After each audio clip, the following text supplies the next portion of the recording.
Hey y'all, it is me, Miska Dover, and I'm back with another video. Y'all, today I want to talk about um marriage, the benefits of marriage without the standard. Too often we love the things of God. We love the things that God created, but we we separate him from the things that he created. And so we love to benefit from the things that he created, but we just don't want him involved at all. Is what the sense of it, what is what it feels like, is what I see a lot. And it is just so unfortunate because he wants to be in your life. He loves you, he created you. He loves that you get to benefit from his standard, from his creation, from um the order that he set here in this earth, and how he wants us to follow his word and live by his word. Um, and with doing that, you reap benefits, but the selfishness, the self-centeredness, the um, the rejection that we partake in. And when I say rejection, I mean how we reject God. We reject God, but we love the things of God. And my little area is relationships and dating. And so how I am, dealing with that is, or not how I'm dealing with it, but how I am speaking about it is in the area of speaking about how we reject God, is in the area of dating and relationships. um but yeah, like, it's just such a rejection of God in this world when it comes to dating and relationships. We want to experience, love, unconditional love, which he is the creator of, okay? Because child, we got so many conditions when it comes to loving people. Oh, they gotta, look like this. They gotta treat me like this before I can love them, or they have to prove themselves before I can love them. But God, as much as he can make us prove ourselves, as much as he is well within his right to make us prove ourselves and bend over backwards and jump through hoops and hurdles, for him to love us, he did so without even knowing if we would accept him into our life. Well, he knew, but before we did it, before we responded to his love for us, he acted. And but we want to experience that kind of love without him involved. You know what I mean? Like, he created that kind of love. He's the blueprint, okay? The base model for unconditional love. And we want that. We desire that. We are desperate for it, longing for it. And still, we reject him. And it's just so unfortunate. Because the duplicate, the dupe, the dupe will never be as good or as great as the original. And so you can experience all the love here on earth, that the earth has to, not the earth, not the earth, the people here on earth have to give, but it will never compare to the love that he, has for us. And um, when it comes to marriage and rejecting the standard but wanting the benefits, what I mean by that is, again, we want the unconditional love. We want to have the physical intimacy. We want to have a companion to go through life with. God himself said that it is not good for a man to be alone. And, we lover girls and lover boys, and we just love love. But it sucks that we, you know, take everything that he created and, like, use it to our benefit but reject him. Like, he calls a thing good. He calls a thing good, and he created it, called it good. We like, oh yeah, that is good, but you stay over there. We want the emotional support of being in a relationship. We want, even the physical health, like being married or having a significant other. Um, People report, there are reports that state that people who are in relationships, they even have a higher quality of health because of the meals that they may eat that they wouldn't eat if they were single and just surviving, or the emotional support. Like, people who are in marriages or in relationships report that they are much less anxious or depressed or down and out than people who are single. And so it's just so many benefits to being one flesh with someone. And we take those benefits but reject the God that created them, the one and only God, the one true God, okay? Because there is not another.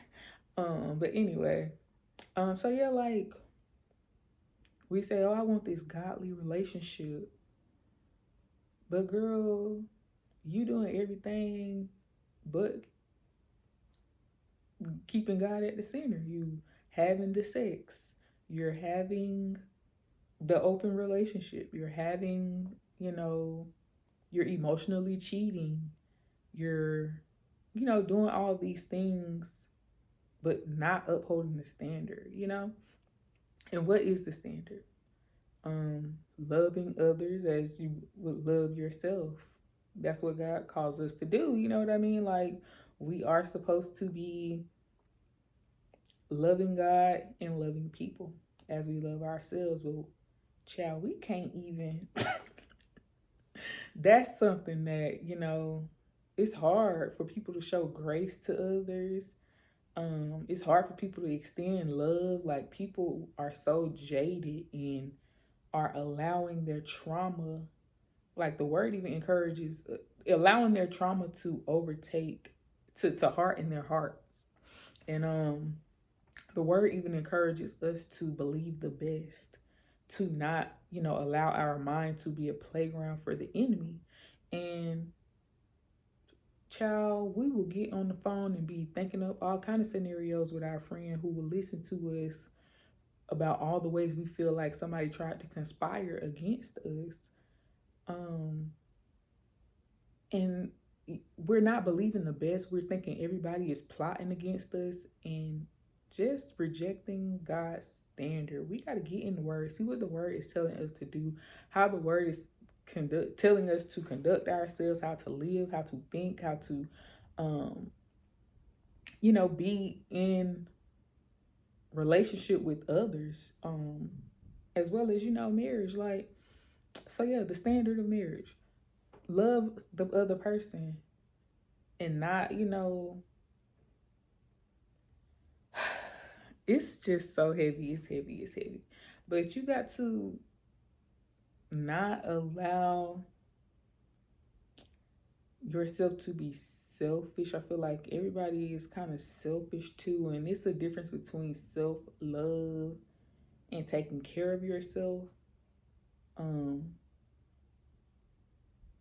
being selfish. It just feels like everybody is out for self. And if a situation doesn't benefit them, then they, aren't able to extend themselves or whatnot. And I agree with that to a certain extent, but I don't know. I feel like there is a certain aspect of being a believer that calls you to be selfless. There's a lot of dying to self that you have to do as a believer. And so to go through this life thinking that everything is supposed to suit you and fit you and benefit you all the time, that is not realistic. It's not. Another standard is sex before marriage. That's the one that is super touchy because a lot of us want to test the car before we drive it. We, don't have enough trust or faith that something such as sexual chemistry will work itself out. And so we call our relationships godly and we call our relationships, holy, and saying that we doing things God's way, but we are not don't set boundaries as it pertains to physical intimacy. And the conviction that with that, it's just at an all-time low. Again, it's just like wanting the benefits, wanting all the benefits, but no, you ain't putting no work in. And not saying that it's a works-based thing, but there are standards that God has that we have to, adhere to. And this is just this is just encouragement to not just take what God offers, but to include him into the things that he created, include him in your relationships, include him in your, when you're dating, include him, be led by his spirit, and not get so caught up in doing things the world's way. It is okay to take things slow. It is okay to, to not